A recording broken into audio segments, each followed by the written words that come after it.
Michaelus et ses hommes sont arrivés sur la côte sud-ouest de ce que semble être le nouveau continent. Le seigneur et un quart de son armée sont partis explorer les terres littorales. Et c'est alors qu'ils progressaient dans une forêt qu'ils font la rencontre d'un orc. L'orc, surpris, crie de toutes ses forces « Mais qui êtes-vous » Bien sûr, les éladrins qu'ils sont n'ont rien compris, mais étaient préparés à ça. Arki, le bras droit de Michaelus, s'avance en montrant des symboles de paix universels de ses mains. Il commence à parler, si j'ose dire, en langue des signes, et essaye de faire comprendre qu'ils aimeraient bien parler avec lui. C'est alors que l'orc attaque. Il donne un premier coup de hache, puis un deuxième. Mais Arki continue, malgré tout, à communiquer par la langue des signes. Et au bout d'un échange de coups et de signes, l'orc finit par reconnaître la valeur des hommes singes qui se trouvaient devant lui. C'est ainsi que l'orc les amène à son village. Sur le chemin, il croise un minotaure aux cornes blanches. Les éladrins se mettent en garde, mais l'orc les rassure. Cette créature géante parle dans la langue locale avec l'orc. L'orc semble essayer de convaincre celle-ci. C'est à ce moment-là que l'orc demande à Arki de s'approcher et lui demande de parler. Arki tente de parler dans sa langue tout en communiquant par les signes. Et le minotaure le fixe étrangement. Puis il les laisse passer. Le minotaure leur fait signe de le suivre. Et sur le chemin, ils passent par un portail. Les gardes posent des questions aux deux accompagnateurs. Mais après quelques réponses, les gardes les laissent continuer. Et ces accompagnateurs les amènent à la plus grande maison du village, qui est la plus décorée.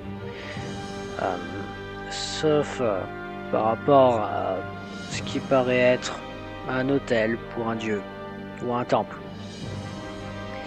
Les deux créatures parlent assez fort pour se faire entendre à l'intérieur de la grande maison. Et au bout de quelques minutes, où tous les autres habitants du village ont dévisagé les elfes, ils ont finalement pu entrer. Dans cette grande pièce, il se trouve 4 guerriers orques, 4 minotaures gardes, et 4...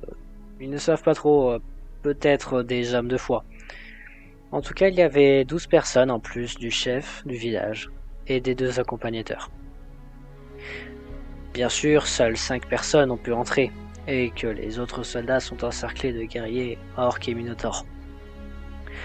Donc les 5 personnes à être entrées sont le seigneur Michaelos, Arki son bras droit, Sylphiléa, une petite noble et meilleure alchimiste de l'armée, Éléonore, une éladrine au pouvoir surnaturel, et le chef des chevaliers de l'armée, un homme du nom de Orius. Ils s'avancent jusqu'au milieu de la pièce. Ils se mettent à genoux, comme le sont les hommes de foi, et à ce moment-là, Arki dut encore une fois refaire cette communication par les signes. Après ça, le chef du village donne un ordre aux hommes de foi. Les gardes se rapprochèrent dans le dos des éladrins, sans dégainer leurs armes ou autres. Les hommes de foi récitèrent l'équivalent de vers au continent originel. Une grande lumière sort de leurs mains. Ses pouvoirs surnaturels ressemblent beaucoup à ceux de Éléonore. Et les hommes de foi posent leurs mains sur les fronts de chaque personne. Juste après ça, l'orc et le minotaure se mettent à genoux, dos à leur chef, tels les gardes d'une porte. Et le chef de la tribu dit « Maintenant, nous devrions pouvoir parler. »